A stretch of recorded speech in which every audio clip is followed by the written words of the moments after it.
اعوذ باللہ من الشیطان الرجیم بسم اللہ الرحمن الرحیم۔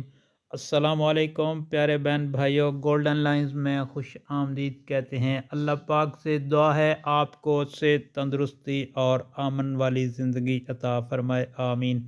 پیارے دوستو، استغفار کی فضیلت۔ حضور پاک صلی اللہ علیہ وسلم روزانہ 100 مرتبہ استغفار کرتے تھے۔ اس سے ثابت ہوتا ہے استغفار کی بہت زیادہ فضیلت ہے، تو ہمیں بھی پڑھنا چاہیے۔ بسم اللہ الرحمن الرحیم۔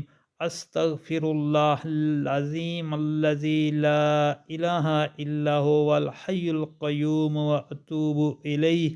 رسول اللہ صلی اللہ علیہ وآلہ وسلم نے ارشاد پاک فرمایا، جو آدمی یہ خواہش رکھتا ہو کہ قیامت میں اپنا اعمال نامہ دیکھ کر خوش ہو، تو اس کو چاہیے کہ وہ استغفار کثرت سے کرے۔ یہ دوستو بھائی کی شریف کی حدیث شریف ہے، اور آپ سے یہ گزارش ہے کہ نبی پاک صلی اللہ علیہ وسلم کے اس فرمان کو آگے دوستوں، گھر والوں کے ساتھ لازمی شیئر کریں، آمین یا رب العالمین۔